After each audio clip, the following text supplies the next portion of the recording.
Quer conferir mais detalhes, tudo no YouTube, @Itatiaia Esporte, acesse lá. Ouvindo essas palavras do Pedro e as assistindo também, né? Me veio a palavra transformação, que parece que a partir de agora é um novo Cruzeiro, né? Um novo Cruzeiro, o Cirilo, tem uns aspectos, né, que assim, são muito importantes nesse processo também, que é um processo de negociação, nesse processo financeiro, né? O Alexandre Matos trata de algumas saídas também. Então, o jogador que sai, ele vai dando um alívio na folha. Claro que o que vai chegar é mais caro do que o que vai sair, mas de toda forma, na hora H, essa equação aí não é esse valor todo, né? Que se tem. Quando você qualifica o grupo, também acontece essa troca, né? E é interessante o Cirilo, porque a gente tem a gente tinha a percepção, tem a percepção até, né? De que a SAF do Cruzeiro, que começa ali em 2022 com o Ronaldo, um trabalho administrativo, financeiro muito bem executado, inclusive conseguindo a recuperação judicial, que foi muito importante para o Cruzeiro ter um alívio, essa coisa toda. Mas tem outros pontos também, viu, o Cirilo? Esse final de semana eu fiquei sabendo, tive uma conversa com uma pessoa, alguns pontos que eram meio que assim, um problema, assim, carros demais no Cruzeiro, na administração do Cruzeiro, para a diretoria, passagens aéreas, coisas que fazem até sentido. Por quê? Porque o Cruzeiro era todo de fora. O Cruzeiro era todo de fora, tá? Aquela percepção que a gente tinha realmente de que a ligação dessa coisa da paixão, e eu acho que isso é muito importante no futebol, tá? A gestão tem que ser profissional, mas não pode deixar a paixão de lado. E aquele evento de sexta-feira que a gente fez deixou isso evidente, né? Torcedores emocionados no chat, de poder ver Adilson, de poder ver Douglas, de ver Geraldão, de ver Giovanni, Ricardinho. Isso também foi muito deixado de lado. Era como se o entendimento é de que acontecia uma ruptura e de que o Cruzeiro seria outro de 22 para cá, o que é um equívoco. É um equívoco do ponto de vista administrativo, financeiro, e é impossível separar, tá? Então era isso, assim, muito gasto com carro, com passagem aérea, porque as pessoas eram de fora de Belo Horizonte, né? Eram fora de Minas Gerais. Não tem nada contra quem é de fora, o Pelaipe é de fora, o Edu Dracena é de fora, não é isso, mas era basicamente todo mundo, tá? Era basicamente todo mundo. Então eu acho que talvez o ponto mais positivo dessa chegada do Pedrinho ao Cruzeiro, claro, para o torcedor é o investimento, é ter um time mais forte, mas eu acho que o ponto mais importante, e que eu acho que isso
principal é o Cruzeiro tendo devolvido aos cruzeirenses.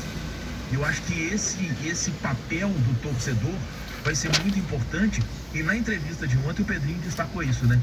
Contar com a ajuda do torcedor, fazendo sócio, enchendo o Mineirão, porque esse dinheiro vai ser muito importante também nesse processo de qualificar a equipe do Cruzeiro. Já tem Rádio Esportes Debate, vamos falar sobre um capítulo especial nessa entrevista do Pedro, e que também teve um registro importante nas redes sociais, de um passo para a união entre Atlético e Cruzeiro. É um assunto importante também, daqui a pouquinho vamos falar sobre isso.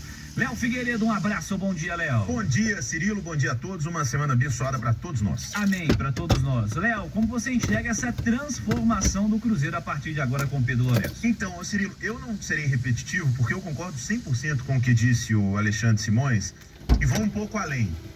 O próprio Rubem Júnior citou o relacionamento que o Pedro Lourenço tem com grandes marcas e patrocinadores. Isso pode transformar. Você, inclusive, sabe que eu estou militando muito no meio do networking, dos eventos, das palestras. E, cara, isso é de um valor incomensurável. A maneira com que o Pedro Lourenço lida com grandes marcas, porque ele já tem esse networking, porque ele tem 240 milhões de supermercados. Então, todas as marcas procuram o Pedro para colocar os produtos no supermercado do Pedro. Então, ele tem uma vantagem perto da maioria dos presidentes quando vão negociar patrocínio. Então, o Pedro Lourenço está trazendo para a camisa do Cruzeiro, se você for detectando, são grandes marcas que já têm envolvimento com ele. E quando ele diz, olha, eu inclusive quero trazer esse tipo de mercado para o Atlético, para os outros clubes, então o Pedro Lourenço não está só transformando o Cruzeiro, ele pode transformar o futebol brasileiro. Ele pode abrir portas, inclusive, para o rival. E não vou entrar nessa relação, já que vamos debater sobre a aproximação de Atlético e Cruzeiro, mas o que o Pedro Lourenço traz para o Cruzeiro, e aí o torcedor cruzeirense, em primeiro lugar, gosta do investimento, gosta do Cássio, do Caio Jorge, da possibilidade de ter um grande time, mas o que o Pedro Lourenço traz muito para o Cruzeiro é relacionamento, que é uma coisa que o Ronaldo tinha. O Ronaldo abre porta em qualquer lugar, mas o Ronaldo abria a porta pela cara dele, por ser o Ronaldo fenômeno, que todo mundo conhece e quer ter uma relação com o Ronaldo. O Pedro Lourenço abre porta com negócio, ele mostra resultado. Tá aqui, ó. Você investiu tanto, voltou tanto, é tanto. Ele abre porta, o network do Pedro é negócio. E isso agrega muito para o Cruzeiro. E ele, de maneira inteligente, trouxe um ótimo cara do network do futebol, que é o Alexandre Matos, porque o Matos tem o WhatsApp do Matos, tem telefone de todo mundo no meio do futebol. E o Pedro Lourenço tem o contato de todo mundo no WhatsApp do mercado, principalmente varejista.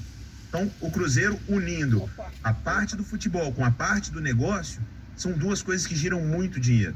Que assim como ele faz investimento, ele vai trazer dinheiro para dentro do clube. Olha, uma entrevista ótima, super esclarecedora. Tem muito mais coisa, eu acompanhei ontem atentamente. A gente tem mais cortes, né, no YouTube da Itatiaia, também da CNN, porque é muito legal, Cirilo. Algumas pessoas até julgam o Pedro um pouco ingênuo, porque ele fala tudo, né, o Rubinho? Pedrinho, ele não tem papo na língua, ele não esconde nada. Preto no branco, né? Então, eu prefiro alguém que você precisa frear do que alguém que você precisa empurrar. Eu prefiro alguém que seja tão transparente com a torcida do que aquele que esconde coisas da torcida. Então, por mais Pedros Lourenço aí no futebol. Siga Rubem Júnior. Agora 11h50.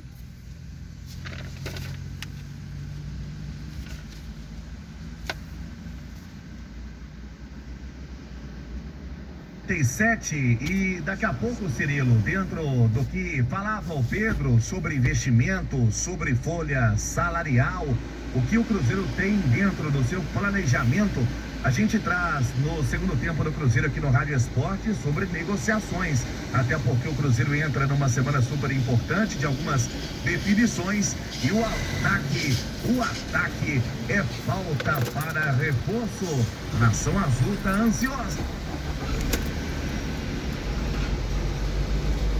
Também no Bastidores, viu, galera? 8 da noite, Bastidores pela Itatiaia, Pedro Lourenço, baita entrevista aqui na Rádio de Minas. De volta, Rubem Júnior. De volta, em nome de Betfair, vem você pro jogo também, vem com a Betfair, confirmando 12h33, a gente comentava sobre o Pedro Lourenço na primeira parte, o quanto dentro do planejamento Cruzeiro tá investindo e também a projeção de folha salarial, mercado quente, agitadão, Cruzeiro que entra em campo na quinta-feira contra o Cuiabá, mas extracampo, uma semana que começa com muitas informações que você já encontra e que você também já encontrava na programação da Itatiaia, sobre o atacante Michael, baixinho, Al Hilal, ele que tem um baita salário, o Cruzeiro vem sondando o atleta, cai no gosto também de toda a diretoria do Cruzeiro, o Michael, pelo exemplo, dentro, fora de campo, o que pode ele produzir. E também o outro atacante na pauta da semana é o Lautaro Dias, do Independente Del Valle do Equador, atleta que tem 3 gols marcados na Copa Libertadores. Então são 2 nomes que o Cruzeiro vai trabalhando esta semana. Em contato, o Alexandre Matos com os empresários dos atletas. O Michael é bem visto no Cruzeiro, mas a situação do Lautaro é um pouco mais delicada. Vamos aguardar o Cruzeiro e toda a cúpula também trabalhando para desenrolar toda a situação e anunciar mais um atacante. Ainda o Caio Jorge não foi anunciado de forma oficial e isso deve acontecer nesta segunda-feira. Lembrando, ele já realizou os exames médicos. A pauta é o ataque. Falamos do Cruzeiro em nome de Betfair. Vem você pro jogo, vem com a Betfair. Você também, JVC. Como começar na área de marketing digital? Com o curso Complete Digital Marketing na Udemy. Você vai conquistar habilidades e conhecimento em pesquisa de mercado.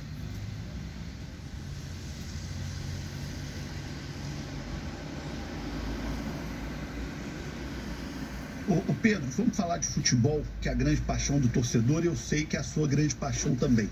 Seu primeiro ato como novo dono do Cruzeiro foi anunciar o Alexandre Matos como homem do futebol. O Alexandre tem uma história grande no Cruzeiro, uma história vitoriosa, levou o Cruzeiro a um bicampeonato brasileiro e tem uma relação de muitos anos com você. Queria que você falasse um pouquinho sobre essa contratação do Alexandre Matos e sobre a sua expectativa para o futebol do Cruzeiro, qual que é a orientação, qual que é o pedido para o Alexandre, traçar aí o plano de voo para o futebol do Cruzeiro daqui para frente. Ô João, quando eu tive essa conversa com o Ronaldo, a primeira pessoa que eu saí de lá, eu liguei para o Alexandre. O Alexandre já, quando ele foi para o Cruzeiro em 2013 ou 14, se eu não me engano aqui, que eu estava na América, né? E eu fui até quando o Gilvan para levar ele. Então nós temos uma relação muito boa, e quando surgiu a conversa, a primeira pessoa que eu falei foi o Alexandre, eu estou nessa negociação, provavelmente vai dar certo, e eu preciso de ouvir que o homem do futebol, eu vou trazer você para o comandante do futebol, que você entende de futebol e eu não entendo de futebol, assim, dentro lá do negócio. Ele falou, não, tranquilo, não, agora eu fecho um negócio com a América, mas nós vamos conversar. Eu falei, então tá, eu estou traçando um negócio, você já pode começar a trabalhar aí.